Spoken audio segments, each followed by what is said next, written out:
The second teaser trailer for the long-delayed Dune Prophecy HBO Max show just released, and I'm going to be doing a full breakdown in this video. First though, if you're unfamiliar with this show, it is based on the extended Dune universe book Sisterhood of Dune, co-written by the original Dune author's son, Brian Herbert.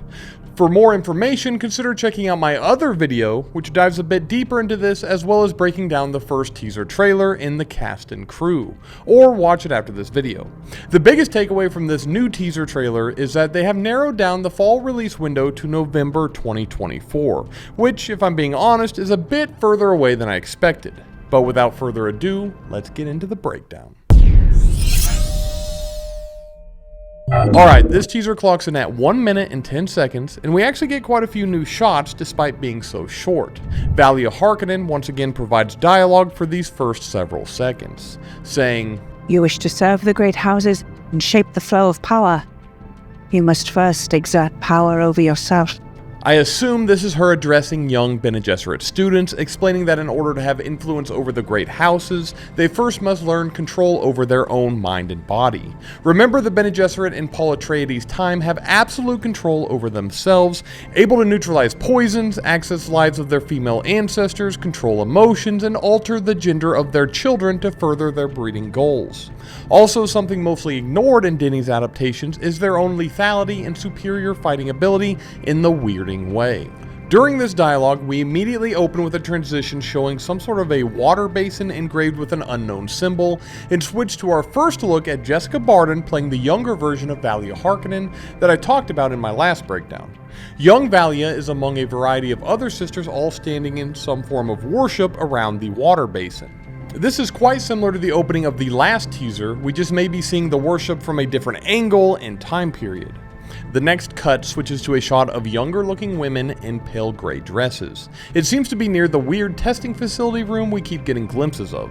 I assume the women are in different attire because they are Bene Gesserit initiates, or they are being used as test subjects. Since the last teaser trailer, I have started and read about a third of the Sisterhood of Dune, the book this series is inspired by. This isn't exactly a spoiler, more just part of a synopsis of the book, but in the book, the Bene Gesserit are trying to replicate the process of becoming a Reverend mother, and are testing different concoctions on initiates.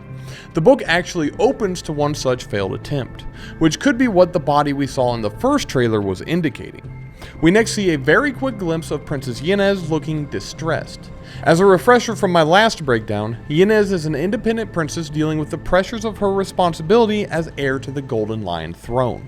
Right after that, we see some Bene Gesserit hand talk in a pullback shot of a group of Bene Gesserit walking toward a building with a distant ship taking off. I can't really guess accurately at what the building in the dark is. It's possible it has something to do with the weird medical room we keep getting glimpses of.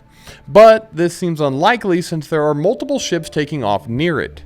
During this shot though, the voiceover switches to an unknown older woman who we eventually see standing in the medical room addressing the viewers around her.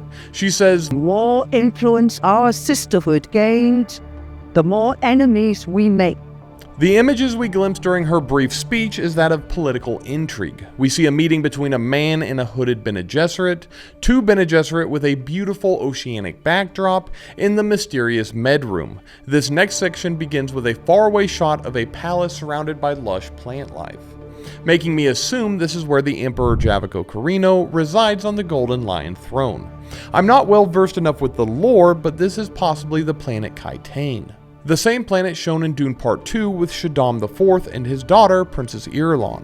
If it's not Kaitane, then it's likely Seleucia Secundus, before it became a prison planet for the Emperor Sardaukar. The dialogue once again switches over, this time to the Empress Natalya, played by Jodhi May, as she addresses her husband, Javicco.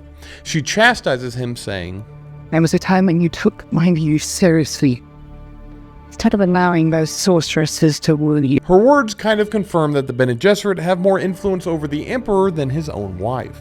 During the Empress's dialogue, we see her putting on her headpiece and then addressing her husband directly on what appears to be a balcony.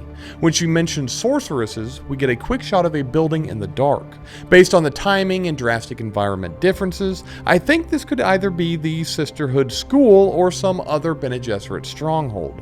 Like I said, I've only read some of the book and am not familiar with the expanded universe lore, but it seems this could be on the planet Wallach 9. We then see a corridor shot of some Bene Gesserit being led by a woman in a white gown. Interestingly, this white gown looks very similar to the one worn by the woman at the end of the last trailer who was on the operating table. Next, we have our first shot of a person in the rain with lightning flashing all around them, hand outstretched. This person in a thunderstorm imagery will be repeated throughout the trailer. Our next shot is whom I'm going to call an initiate because of the gray robes, drawing a foreboding image, followed directly by an unknown woman in white screaming. The next section, the voiceover changes yet again to, I believe, two people. The first might be Harkonnen, and in response, Desmond Hart finishes what he is saying. The Sisterhood, they hide in your cabin and do our thinking for us. The images shown during this is Desmond Hart approaching the palace, similar to what was shown in the first teaser. We see a couple of shots of Valya Harkonnen, with the second being her next to Harkonnen, who sits at the end of a table with everyone looking toward him. As a reminder, the only info we have on Harrow is that he is a rising politician who wishes to restore House Harkonnen to its former glory. Right after this, we see Desmond Hart presumably speaking to the other person doing the voiceover, who is never shown. Valya Harkonnen is the next speaker, saying, Our hands are poised on the levers of power, but yet our grasp on it is still fragile. I am trying to protect the Imperium. We get some pretty quick shots, one of what could be Harkonnen brought before the Emperor and his wife in a courtroom setting. An outside shot of a planet with two moons overlooking some docks, Desmond Hart among a legion of troops, and Valya revealed to be having said this to her sister, Tula. The final section of the trailer reveals a variety of shots showing more romance, action, and drama, with Valya ending the trailer with a close-up saying, Sacrifices must be made. First shot of this section, we see Desmond Hart walking toward the child who was likely married off to Sister Ferris in the last teaser. We see more shots of the same training scene between Atreides and Princess Ynez. A couple more images in the snowy scene, this time of the girl screaming out. Next, we see our first shot of Michaela with her blue within blue eyes. She is a Fremen that serves the royal house, longing for the homeworld she's never known. We next get what people are saying is our first look at Taboo as Sister Francesca. I still think we might have seen her in the last teaser embracing the Emperor, but this is definitely the first clear shot of her face. Following this, we get a shot of who might be Constantine being led by a woman to some sort of red lit room. Directly after, we see a similarly lit room with two people being intimate. The hair on the male changed from the previous shot, so this could actually be Atreides and Princess Ynez. We next see young Valya Harkonnen screaming, followed by two women above the operating table holding some sort of device above the woman lying on the table. It's a bit unclear what she is holding, but I have to assume it has something to do with the experiments being conducted to transform into a Reverend mother.